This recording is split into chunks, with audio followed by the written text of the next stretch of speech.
can see me, right? The story happened when I was in culinary school. Our instructor, Ms. Alden, was known for one thing: never being late. If class started at 6 a.m., she expected you there at 5:30. We were split into two groups: dining hall service. Food lab. That morning, my friend Mara was assigned to the dining hall. I was in the food lab. It was still dark outside, too dark, and the building felt wrong.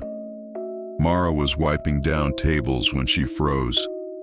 Across the cafeteria was an old glass door, one that led to a mock hotel training room students used years ago. The lights inside were off, but standing behind the glass was a boy, small, thin, very pale. He wore a white sleeveless shirt and brown shorts, and he was staring directly at her, not blinking. Mara called over another classmate. "Jordan, do you see that kid?" Jordan looked. "See what?"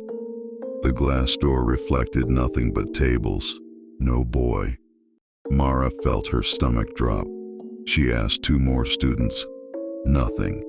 She was the only one who could see him, and he never stopped staring. The boy slowly lifted his hand and pressed it against the glass. His face leaned closer, too close. His eyes looked sad, not angry, not violent, just lonely. Then suddenly, he turned and walked into the darkness beyond the door. Gone. Mara felt chills down her arms. She stepped closer to the glass door. Nothing inside, just darkness. But she swore she heard something, a soft dragging sound, like bare feet against tile. Later that afternoon, our instructor pulled Mara aside. "You saw him too, and didn't you?" Years ago, another student claimed he saw a small boy behind that same door.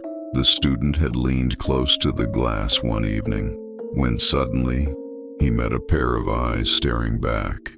So close their foreheads nearly touched, only separated by the glass.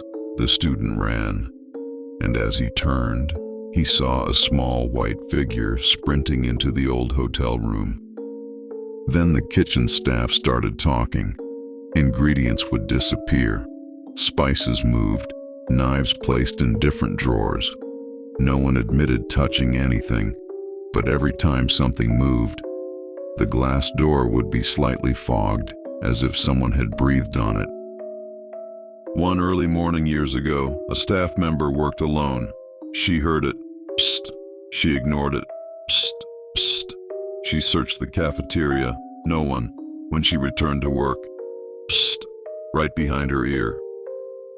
A week later, Mara stayed late. Alone. She stood in front of the glass door. "I can see you," she whispered. Silence. Then slowly, two small handprints appeared from the inside, and this time, everyone in the cafeteria saw it. The handle moved, very slowly. The door creaked open, but no one stood there, just cold air rushing out. And on the dusty floor inside, small wet footprints leading toward the back wall, where there was no exit. Later, old records were checked. Decades ago, a child had been locked inside during renovations. No one realized he was there. By the time they found him, it was too late. They had built over part of the structure, the old training hotel. It was constructed on top of that sealed space. Classes continued, but the glass door was removed, replaced with a solid wall. Still, every morning at 5:30 a.m. before sunrise, the cafeteria feels colder, and sometimes, if you stand near where the door used to be, you'll hear it. Psst.